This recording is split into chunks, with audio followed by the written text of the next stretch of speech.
नमस्कार, news for nation देख रहे हैं आप। मैं हूं अनिल। राजधानी में एक बार फिर से बड़ी खबर आ रही है, जहां पे लव, सेक्स और धोखे की वजह से एक युवक की निर्मम हत्या का मामला निकलकर सामने आया है। दरअसल ये पूरा मामला 13 फरवरी का है, जब पटना जंक्शन के प्लेटफॉर्म संख्या 8 और 9 पे धनबाद पटना इंटरसिटी एक्सप्रेस से एक लाश बक्से में बंद करके रखा गया था, जिसे आरपीएफ की मदद से उसे बरामद किया गया। हालांकि जब बॉक्स को खोला गया तो उसमें से सब बरामद होते ही पूरे पटना जंक्शन पे हड़कंप का माहौल बन गया।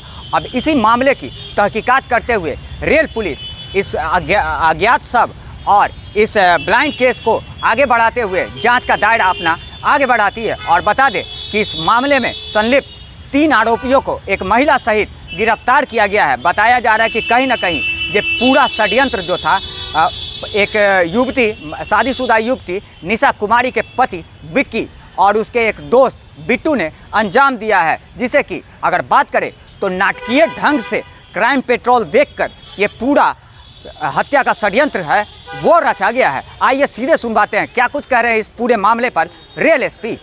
उसको पहुंचना था, जब वो नहीं पहुंचा तो उन लोगों ने अगल बगल के थानों में इसकी पूछताछ और खोजबीन शुरू किया। शेखपुरा में भी उन लोगों ने प्रयास किया, कुछ दर्ज कराने का, लखीसराय में भी किया। और इसी क्रम में वो पता करते करते उनको पता चला कि यहाँ पे बॉडी मिला, तो पहचान किया। उसका मोबाइल नंबर और अन्य चीज़ें जो प्राप्त हुई, उसके आधार पे वैज्ञानिक हम लोगों ने अनुसंधान शुरू किया। और इसी बीच में जिस स्टेशन पे सीसीटीवी मौजूद था, वहाँ हमारी टीम पूरी लगातार कार्य कर रही थी और वो सब जगह जाके सीसीटीवी फुटेज वगैरह देखने का काम शुरू हो गया था, क्योंकि यह पता नहीं चल पा रहा था। और बक्सा जो था जिसमें कि रखा गया था बॉडी, वो 3.5 फीट लंबा और 24 इंच करीब 2 फीट इसकी चौड़ाई थी और 1.5 फीट ऊंचाई। तो वो बक्सा भी एक बहुत बड़ा हम लोगों को चैलेंज फेस कर रहा था कि किस तरह से उसको बक्से में डाला गया और किस तरह से उसको ट्रेन में लोड किया गया। लोगों ने नहीं देखा या किसी ने, पैसेंजर ने नहीं उसको किया, तो ये और अपराधी उस पर डाल के चले गए। जब पहचान होने के बाद हम लोग का वैज्ञानिक अनुसंधान किया, उसके पश्चात हम लोगों का काफ़ी टीम ने उसमें मेहनत किया और पता चला कि वह जो मृतक है उसका अपना ही दोस्त विक्की कुमार, जो कि उर्फ छोटू, पिता जय राम मंडल, साकिन जोक मैला, थाना नगर, जिला लखीसराय, और वर्तमान में थाना कवैया लखीसराय में वो रह रहा था भाड़ा पर लेके अपनी पत्नी निशा कुमारी के साथ। तो पता चला कि विक्की कुमार और ये मृतक जगत कुमार महतो दोनों बचपन से दोस्त थे। और इसकी पत्नी निशा कुमारी के साथ अवैध संबंध को लेके इसका जो है हत्या की साजिश रची गई। वो भी बड़े नाटकीय ढंग से विक्की कुमार ने खुलासा किया कि वो उसने अपने पत्नी के पास 2 विकल्प रखे जब उसको अवैध संबंध का पता चला। एक विकल्प उसने रखा कि या तो तुम विक्की कुमार से शादी कर लो, नहीं तो दूसरी बात कि इसको मारने में मेरी मदद करो। उसकी पत्नी तैयार हो गई और इसका प्रेरणा इनको मिला क्राइम पेट्रोल और सीआईडी के सीरियल देखकर, ये विक्की कुमार उर्फ छोटू को। तो उसके बाद सारी साजिश रची गई। रस्सी जो जिस दुकान से ख़रीदा गया 2 दिन पहले ही खरीद लिया गया और पूरी प्लानिंग की गई कि किस प्रकार से उसको, और जो उसकी पत्नी निशा कुमारी उसको फ़ोन से उसी तरह से बुला रही थी जिस तरह से पहले अवैध संबंध स्थापित करने के क्रम में बुलाया गया था, उसी तरह से वो लगातार बुलाई। और घटना की तिथि को भी वो आए और मृतक वहाँ पहुँचे और फिर विक्की कुमार अपनी पत्नी के सहयोग से उसको रस्सी के उस करके गला दबाकर उसकी हत्या की गई। और हत्या करने के पश्चात वो उस बैग में रखने का प्रयास किया गया, नहीं हुआ बैग में। फिर उनके ही घर में जो एक बक्सा था, ये चदरे का बक्सा, उसमें उसको रखा गया। अब दूसरी समस्या थी कि उसको बक्सा में डालने के बाद उस लाश को डिस्पोज करने का।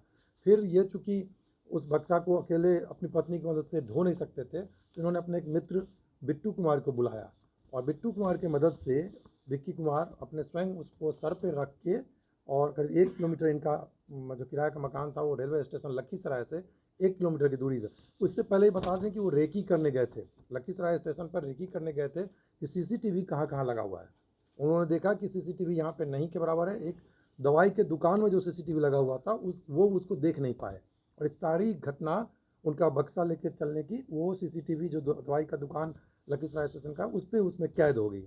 और उसमें ये बिट्टू आगे आगे चल रहे हैं और विक्की कुमार अपने सर पे उस बक्से को लेकर और उन्होंने धनबाद इंटरसिटी में उसको डाल दिया। पहले इनकी प्लानिंग थी विक्रमशिला में डालने का 2 बजे, ताकि वो ट्रेन दिल्ली दूर चला जाए ताकि पता न चले। लेकिन उसी समय में ये धनबाद इंटरसिटी ट्रेन आई, उसमें उन्होंने उसको जनरल डब्बा में रख के और उसके बाद वो उसमें उतर गया। इस पूरी टीम के द्वारा काफ़ी अच्छा कार्य किया गया। इनको अलग से प्रशस्ति पत्र और रिवार्ड दिया जा रहा है और तीनों की गिरफ्तारी हो चुकी है। विक्की कुमार वो छोटू, निशा कुमारी, बिट्टू कुमार पिता इंद्रदेव मंडल, साकिन जोक महिला, थाना नगर, जिला लखीसराय, इनकी भी गिरफ्तारी हो चुकी है। इनके घर पे जब सर्च किया गया तो घर से मृतक का बैग, मृतक के पहचान का ID card, voter ID card, सारे सामान, मृतक का अन्य कपड़ा, लोहे का रड, मोबाइल, ये सारी चीज़ें, रस्सी जिस दुकान से खरीदा गया है वो दुकान भी चिन्हित हो चुका है, रस्सी भी बरामद कर लिया गया है। ये तमाम चीज़ें और वैज्ञानिक अनुसंधान और FSL से भी बहुत सारी चीज़ें जांच कराई जा रही हैं और इस प्रकार से इसमें घटना प्रयुक्त होने वाले जो भी ज़रूरी सामान थे वो भी बरामद कर लिए गए हैं। मारा कैसे सर? इसने क्या किया कि जो वहाँ पे वही क्राइम पेट्रोल उसको देखे कि ठीक उसी तरह से जिस तरह से वो क्राइम पेट्रोल में देखते हैं कि वो सोएगा और उसमें उसकी पत्नी ने इन लोगों ने प्लानिंग करी कि उसको पैर दबाने के लिए कंबल ओढ़ा के और उस तरह से पैर दबाने के बहाने, और ये छत पे थे जो विक्की कुमार छत पे थे छुप कर, और ये अपना उसको उसी तरह से, क्योंकि उसका अवैध संबंध पहले से स्थापित था, तो उससे अपना अच्छे से बात करके और उसको कंबल उड़ा के उसको पैर दबाने के करते हुए पीछे से आके उसका गला इसमें दबा के फिर दोनों ने उसकी हत्या कर दी। परिजनों को कैसे पता चला कि लाश यहाँ पर है? उन्होंने आपसे संपर्क किया? हाँ, परिजनों का जैसा कि मैंने बताया कि वो जो अपने घर पे नहीं पहुँचे, क्योंकि हावड़ा से वो आ रहे थे, जब नहीं पहुँचे तो वो लोकल जो थाना था शेखपुरा, लखीसराय, इस सब में संपर्क कर रहे थे लगातार। और हम लोगों ने चूँकि इसका, मेरी टीम ने पर्सनली, रंजीत कुमार SHO ने और अपनी टीम को उन्होंने सभी तो जाहिर सी बात है, जिस तरह से लव, सेक्स और धोखे की वजह से एक युवक की जान चली गई है, वहीं इस ब्लाइंड केस को रेल पुलिस की मदद से पूरी तरह से सुलझा लिया गया है।